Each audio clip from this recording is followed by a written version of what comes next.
Un cordial saludo a todos los oyentes de Radio María.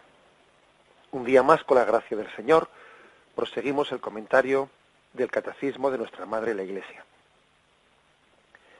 Estamos en el punto 1086, explicando la obra de Cristo en la liturgia. El punto 1084 y 1085 que habíamos explicado, hablaba de cómo Cristo está glorificado, ¿no? Y desde su gloria en el cielo, sentado a la derecha del Padre, preside esta liturgia de la Iglesia. Proseguimos ahora desde el punto 1086. Dice así: por esta razón, como Cristo fue enviado por el Padre, Él mismo envió también a los apóstoles, llenos del Espíritu Santo, no sólo para que al predicar el Evangelio a toda criatura, anunciaran que el Hijo de Dios, con su muerte y resurrección, nos ha liberado del poder de Satanás y de la muerte y nos ha conducido al reino del Padre, sino también para que realizaran la obra de salvación que anunciaban mediante el sacrificio y los sacramentos en torno a los cuales gira toda la vida litúrgica.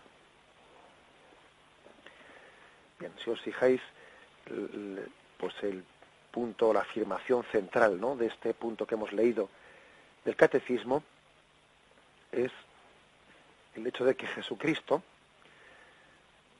está haciendo con los apóstoles lo mismo que el Padre hizo con él. O sea que aquí se aplica aquel texto de Jesús: como el Padre me ha enviado, así también os envío yo.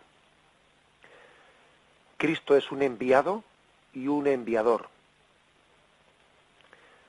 Él repite con los apóstoles lo que el Padre hizo con él.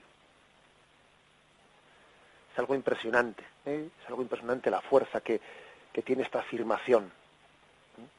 Por eso para nosotros es tan sagrada la liturgia y toda la misión de la Iglesia. Os recuerdo el texto de Juan 20, versículo 21 y siguientes. Dice: Jesús les dijo otra vez: la paz con vosotros. Es un encuentro con Cristo resucitado. Como el Padre me envió, así también os envío yo. Y dicho esto, sopló sobre ellos y les dijo: recibid el Espíritu Santo.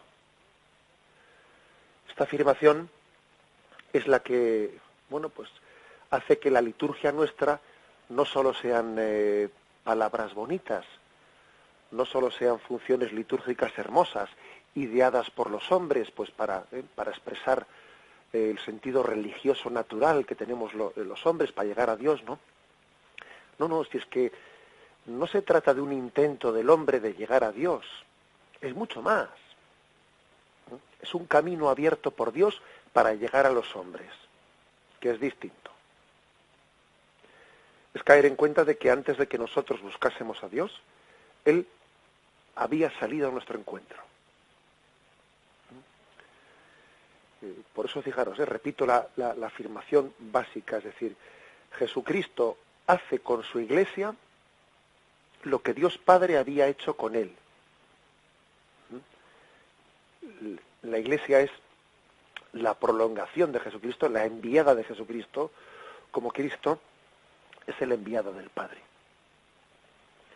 En el momento del Catecismo en el que habíamos hablado del misterio de la Santísima Trinidad, habíamos hablado de las misiones que el Padre envía al Hijo y el Padre y el Hijo envían el Espíritu Santo, ¿no? Eso se llamaban las misiones. El Espíritu Santo es emitido, es enviado. Jesús también es enviado por el Padre. Bien, pues esas misiones intratrinitarias esas misiones son prolongadas en la Iglesia. La Iglesia es una prolongación del envío de Cristo por parte del Padre. Y también la Iglesia es una prolongación de la encarnación. El Verbo se hizo hombre, habitó entre nosotros. Y esa presencia encarnada, visible, tangible, se prolonga en la Iglesia y se prolonga también en la acción litúrgica.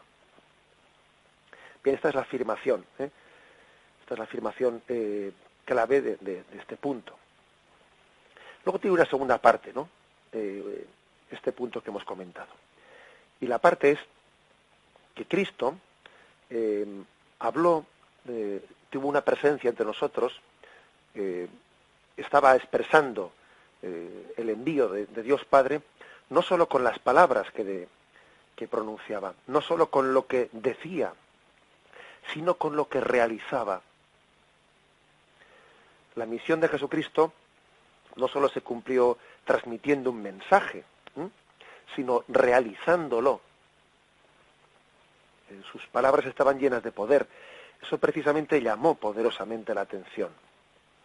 Llamó poderosamente la atención el hecho de que pues hasta Jesucristo, los anteriores profetas, los escribas, los comentadores de la palabra de Dios se limitaban a recordar lo que decía la palabra. Pero es que Jesús no se limitaba a ser un comentador de la palabra de Dios, sino es que Jesucristo la realizaba. Hay textos como los siguientes, ¿no? Marcos 6, versículos 2 y siguientes, ¿no? ¿De dónde le viene esto? ¿Qué sabiduría es esta que le ha sido dada? ¿Y esos milagros hechos por sus manos? Es decir, llamaba poderosamente la atención que a diferencia de otros profetas, a diferencia de los predicadores, ¿no?, de la palabra de Dios, Jesús no solo anunciaba, Jesús realizaba. Su palabra no solo era un decir y hacer. Jesús ratificaba con las obras lo que había anunciado con sus labios. Esto es precisamente lo que Jesús transmite a sus apóstoles en la celebración litúrgica. El anuncio y la realización a través de los sacramentos.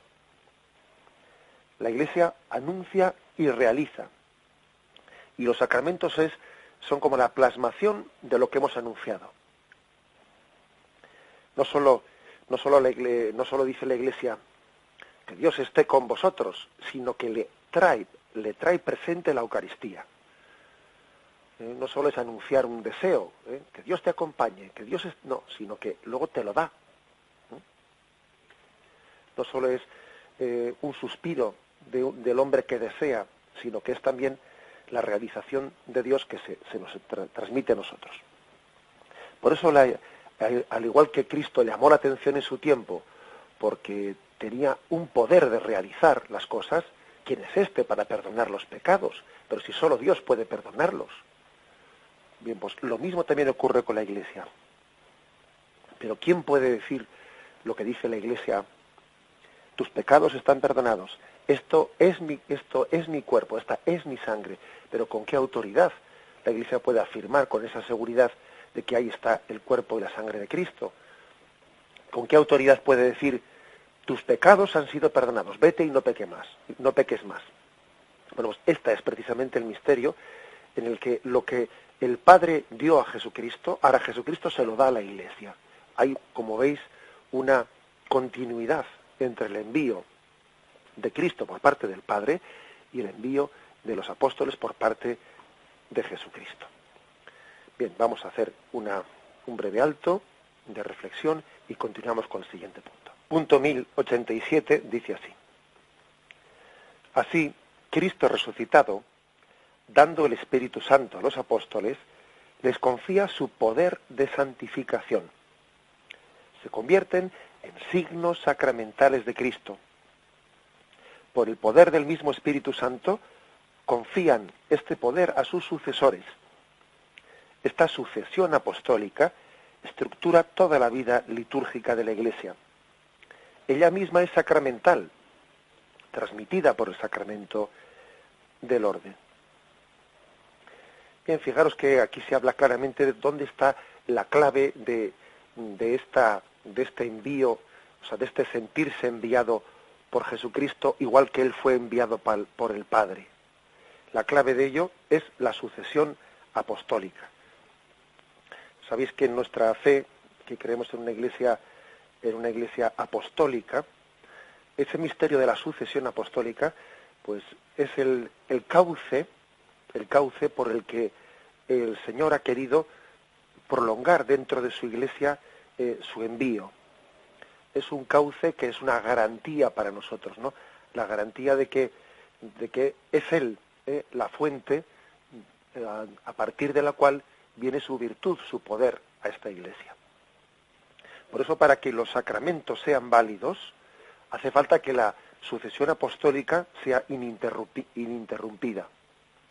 La iglesia, cuando en algún lugar, en algún momento histórico, pues ve que se ha interrumpido la sucesión apostólica, es decir, me estoy refiriendo, por ejemplo, al caso de que en un momento determinado de la historia, pues haya, por ejemplo, una comunidad en la que se ha interrumpido la imposición de las manos de los obispos, y entonces si como ha ocurrido, por ejemplo, en algunas iglesias protestantes, ¿no? Pues cuando se ha interrumpido la sucesión apostólica, cuando los apóstoles han dejado de imponer las manos a sus sucesores, etcétera, etcétera, en ese momento, cuando se interrumpe esa sucesión apostólica, entendemos que allí los sacramentos no tienen esa validez, no puede afirmarse que estén realizando lo que significan. Que cuando alguien diga, esto es mi cuerpo, tenga la garantía de que ahí el cuerpo de Cristo esté presente. ¿Por qué? Pues porque si el que realiza ese sacramento lo hace a título personal, y ese poder no le ha sido transmitido por el obispo, el cual a su vez no ha recibido del anterior, el cual del anterior, pues entonces cuando se ha interrumpido la sucesión apostólica no tenemos esa garantía de que los sacramentos estén realizando lo que significan. La sucesión apostólica, pues, es clave para que la liturgia tenga todo su poder de santificación. Esto lo que hace es subrayar de que el don viene de Dios y no somos nosotros los que lo sacamos debajo de la manga. El sacerdote que preside la acción litúrgica no es un delegado de la comunidad, no, el sacerdote no se elige, pues, no sé, el poder de santificación del sacerdote viene de Cristo y no de nadie más, y Cristo ha querido que, para que todavía quede más claro, ¿no?, que ese poder viene de él, reciba ese poder de santificación a través de la sucesión apostólica ininterrumpida recibida desde Jesucristo. Fijaros que cualquiera de vosotros ha sido bautizado por un sacerdote, el cual fue ordenado por un obispo, el cual obispo fue ordenado por otro, y haya habido una cadena de transmisión que empalma con uno de los 12 apóstoles. Cualquiera de nosotros está unido a los apóstoles, los cuales recibieron de Cristo en la última cena, ¿no?, esa gracia sacramental. Todos nosotros tenemos ininterrumpidamente esa cadena de sucesión apostólica. San Irineo, que fue uno de los padres, ¿no?, de los primeros siglos de la Iglesia más claves, ¿no?, a la hora de distinguir cuál era la Iglesia verdadera de las iglesias heréticas, él pleiteaba con los herejes, diciéndoles, mira, yo soy capaz de establecer la sucesión apostólica de esta iglesia, de hacer como una especie de pequeño cuadro de cuál ha sido los antecesores en esta sede episcopal hasta llegar a los apóstoles, y sin embargo vosotros habéis salido así, ¿no?, como por generación espontánea. Es decir, vosotros pretendéis ser los seguidores de Cristo cuando resulta que habéis nacido antes de ayer. Y ese era el argumento con el que él pretendía desenmascarar a esas sectas que también ya en aquellos primeros siglos estaban surgiendo. Esto también ocurre en nuestros días, ¿no?, cuando puede aparecer una persona que pretende ser ahora mismo, no una secta, que pretende ser ahora mismo pues la auténtica seguidora de Jesucristo, y claro, y tú le y tú le haces la siguiente pregunta: oye, ¿y tú dónde estabas? ¿Y vosotros dónde estabais?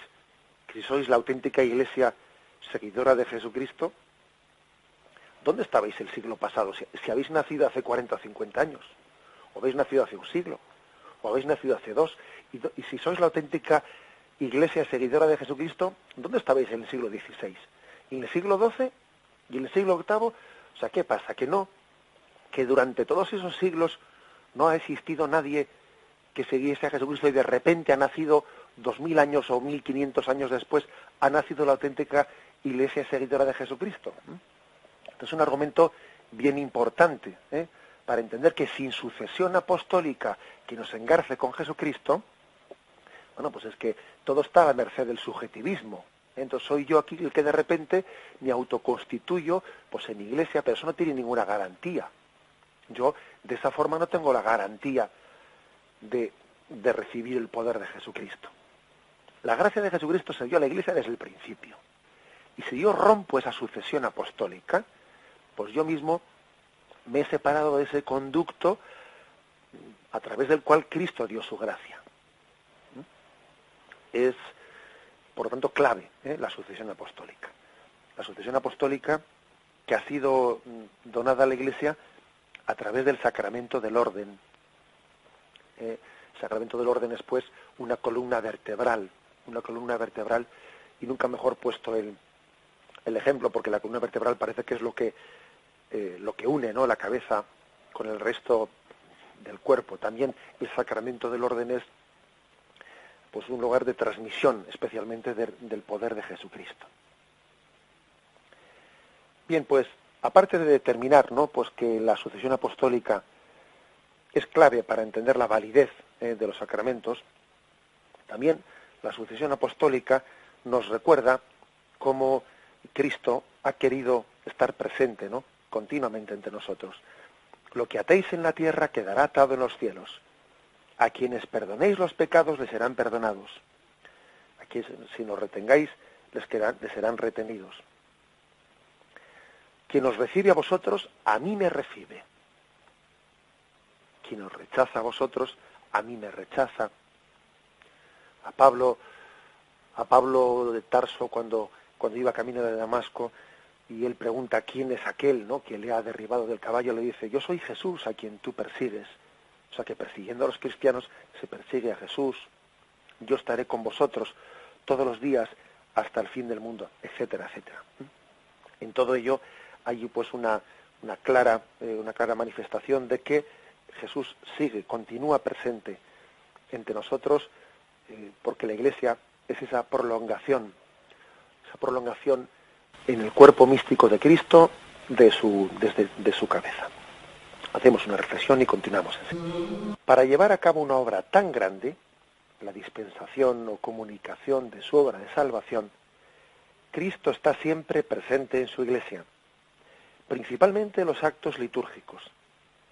Está presente en el sacrificio de la misa, no solo en la persona del ministro, ofreciéndose ahora por ministerio de los sacerdotes, el mismo que entonces se ofreció en la cruz, sino también, sobre todo, bajo las especies eucarísticas.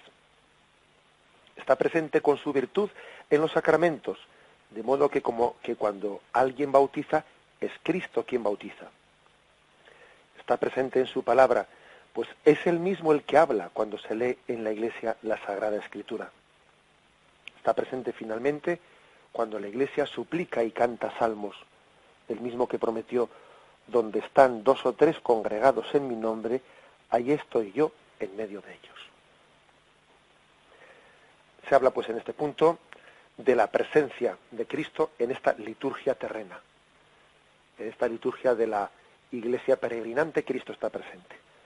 Claro, es tan grande lo que estamos aquí realizando, es tan grande el hecho de que queramos comunicar la obra de salvación, que pretender que nos hubiesen dejado solos para realizar esa tarea, pues sería excesivo. Es decir, Cristo nos envía, pero nos acompaña. Esto tiene su importancia, porque a veces, bueno, pues nos imaginamos eso del envío como diciendo: bueno, te envío y yo me siento en el sillón, y me quedo a otra cosa, ¿no? Y me despreocupo de ti porque ya te he enviado. No lo imaginemos así. Imaginémoslo más bien como cuando un padre envía a un hijo y dice, te envío, pero yo voy detrás tuyo sosteniéndote. De esa manera. O sea, Cristo envía a su iglesia, pero no la deja sola, no la va acompañando. La va acompañando porque sabe que esa encomienda que le ha dado, pues es excesiva como para que la haga por su cuenta y riesgo. Cristo nos envía y nos acompaña en ese envío. Y además aquí parece como que se explicita en cuatro puntos concretos, ¿no?, de qué manera nos acompaña. Dice primero, en el sacrificio de la misa. Allí, en el sacrificio de la Santa Misa, y fijaros que es que la Eucaristía es el sacramento madre, del cual pues, es como si brotasen de ese sacramento los demás sacramentos. En el sacrificio de la misa, Cristo está presente primero en el sacerdote, porque el sacerdote ofrece el sacrificio. Y sobre todo está presente en la víctima, en la ofrenda del altar, que es Cristo mismo. ¿Os acordáis de aquel pasaje que tuvo lugar en el monte Moria, ¿no?, donde Abraham fue a ofrecer el sacrificio de su hijo Isaac? Bien, aquello era una imagen del sacrificio de Jesucristo. Pero es que fijaros que en la Santa Misa, Cristo, en cierto sentido, es Abraham y Cristo, en cierto sentido, es Isaac. O sea, Cristo ofrece y Cristo es el ofrecido. Cristo hizo una ofrenda voluntaria. Padre, a tus manos encomiendo mi espíritu, y no le presentó sacrificios exteriores, sino que fue su propia voluntad la que le ofreció al Padre. Algunos ofrecen cosas a Dios, le ofrecen su dinero, le ofrecen pues una mortificación, le ofrecen. Cristo se ofreció a sí mismo, su propia vida fue la ofrenda. No le ofreció cosas, no, se ofreció a sí mismo. Nosotros tenemos a veces el peligro de que de hacer de nuestra ofrenda a Dios pues algo imperfecto, muy imperfecto, ¿no? Incluso llegamos a ofrecer cosas con tal de no ofrecernos nosotros mismos. No, Cristo hace de su propia vida la ofrenda. Por eso el sacrificio de la Santa Misa, en él está Cristo presente en el sacerdote, ¿sí?, y está presente en la víctima, en la ofrenda. En segundo lugar, dice que también la presencia del Señor se extiende al resto de los sacramentos, no solo a la misa. En los demás sacramentos, la presencia de Cristo es un poco distinta a la de la Eucaristía. Porque su presencia está a través de su virtud, dice aquí. Virtud se refiere no se refiere a la palabra virtud en el sentido de santidad, sino se refiere de acción. O sea, porque Cristo en la Eucaristía está, en los demás sacramentos actúa. Ya sabéis que la presencia real, nosotros hablamos de ella, la presencia sustancial se da únicamente en la Eucaristía. En el bautismo no hay una presencia sustancial. Nosotros no hacemos genuflexión ante el agua del bautismo. Tampoco hacemos genuflexión ante los óleos santos. No. O sea, la presencia sustancial se da de los 7 sacramentos únicamente en la Eucaristía. Pero en los demás sacramentos, en los otros 6, Cristo actúa, pero claro, no se puede actuar sin estar.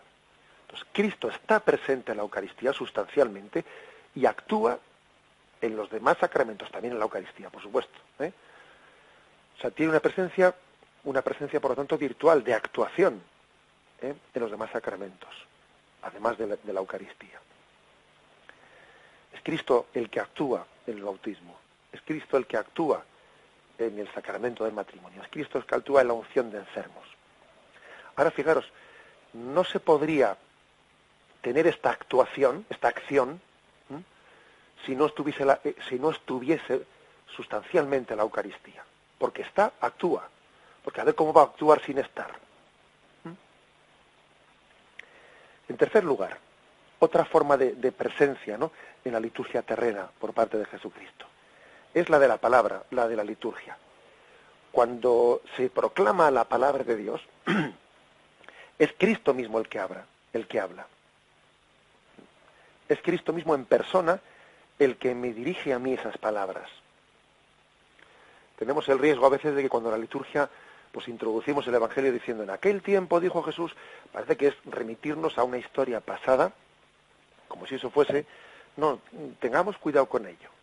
No se trata de leer una historia pasada, sino tenemos que actualizar en nuestra fe esa virtud, esa capacidad que tiene la palabra de Dios de ser dicha a mí en persona. A mí en persona. Como si solamente estuviese yo allí presente en la celebración litúrgica, como si esa palabra que se ha proclamado en la liturgia, el Señor lo hubiese pensado desde siempre solo para mí y para ese momento concreto. Por eso, la verdad es que pues es un desperdicio de la palabra de Dios el que salgamos de la celebración litúrgica sin habernos apropiado esa palabra, ¿no? Sin haberla recibido personalmente. Es de alguna manera pues un desperdicio de palabra. Jesús sale personalmente a nuestro encuentro en esa palabra que se proclama. ¿Y cuántos santos ha habido pues que han entrado a una celebración litúrgica y de ella han salido transformados, porque han entendido que Cristo les hablaba? Y en cuarto lugar, el primer aspecto porque estaba Cristo presente era en el sacrificio de la misa, segundo en el resto de los sacramentos, tercero en la palabra, y cuarto dice este punto del catecismo, en la misma súplica y oración de la Iglesia. Cuando la Iglesia ora, cuando canta salmos, Jesús está entre nosotros. Jesús está entre nosotros porque Él dijo, donde 2 o 3 estén congregados en mi nombre, allí estoy yo en medio de ellos. O sea, a Cristo lo podemos también imaginar de otra forma. Es alguien que reza con nosotros para enseñarnos a orar y a dirigir nuestras palabras, dirigirlas al Padre. Él, de hecho, nos enseña a decir, pues el Padre nuestro, ¿no? Él también ora con nosotros, nos enseña a través del Espíritu Santo, ¿no? Nos enseña a dirigirnos al Padre. Él forma parte de una asamblea litúrgica que quiere orar al Padre y está sentado también entre nosotros. Nos preside, es verdad, ¿no? En el sacerdote que preside la celebración litúrgica, pero también lo podemos imaginar sentado entre nosotros, enseñándonos a cómo hablarle a Dios Padre. Todas estas formas que nos describe este punto 1088 son las formas de estar presente Cristo en la liturgia terrena. Hacemos un momento de reflexión y continuamos enseguida.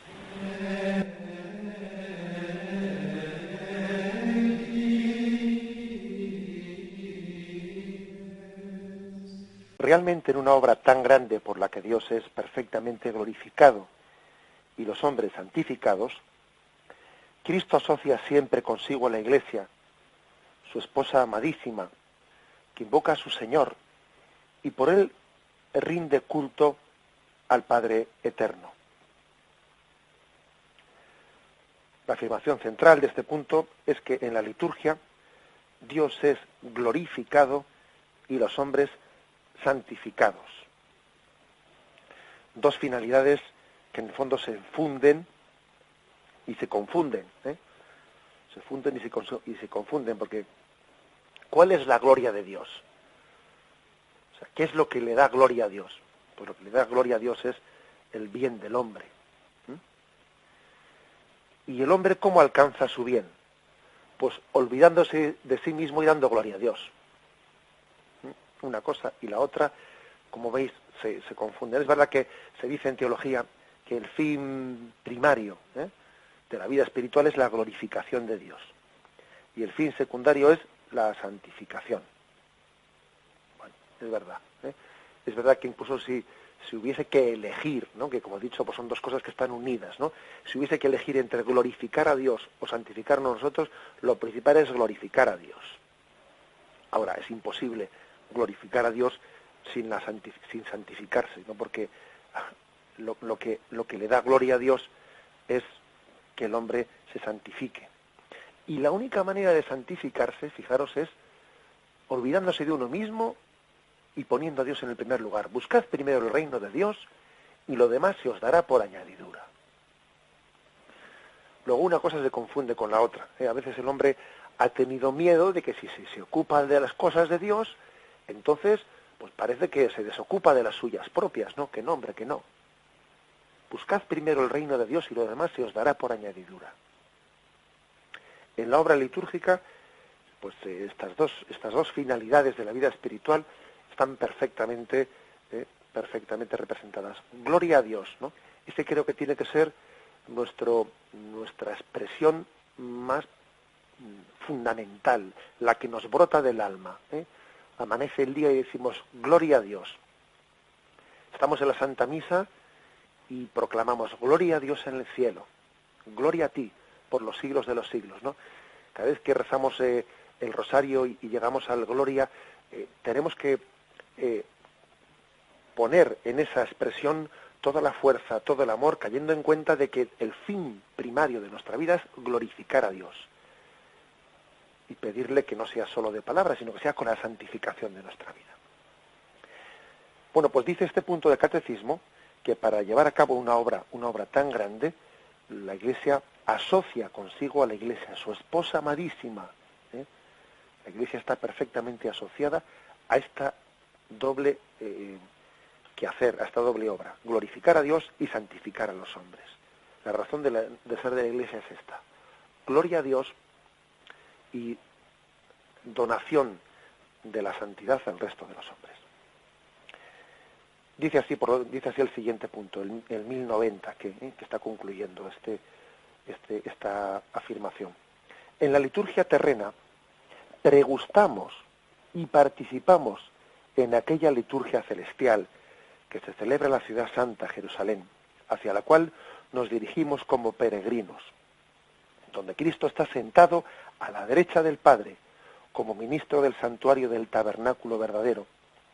Cantamos un himno de gloria al Señor con todo el ejército celestial. Venerando la memoria de los santos, esperamos participar con ellos y acompañarlos. Aguardamos al Salvador, nuestro Señor Jesucristo, hasta que se manifieste Él nuestra vida y nosotros nos manifestamos con Él en la gloria.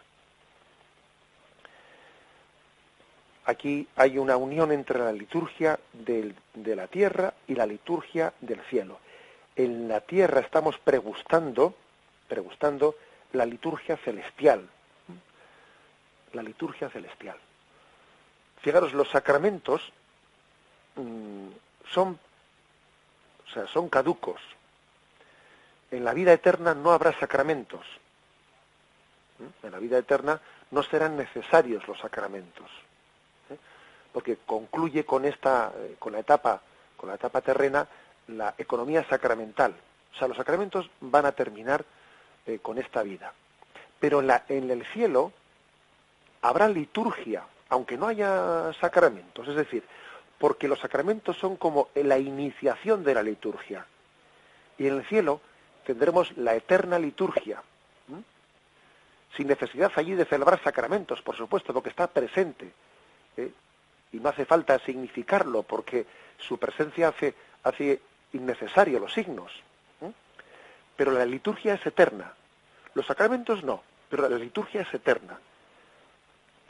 Nuestro cielo será una liturgia eterna.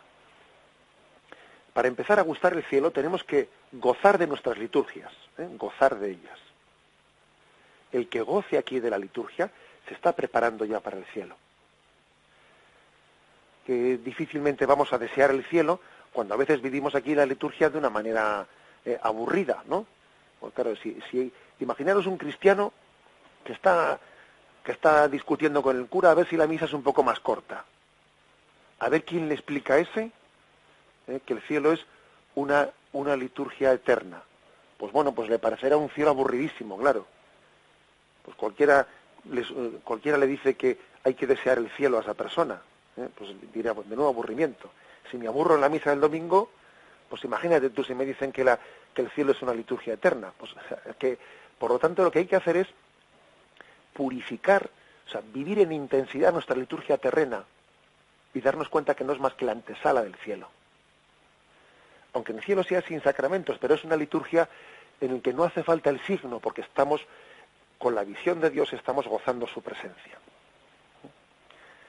dice, por eso ha dicho, que como allí Cristo está sentado a la derecha del Padre, como ministro del santuario y del tabernáculo verdadero. Claro, dice tabernáculo verdadero, pues porque en el Antiguo Testamento, allí en el templo de Jerusalén, existía un lugar santo, el tabernáculo, en el que se veneraba, en el que se adoraba la presencia de Dios, la presencia oculta de Dios.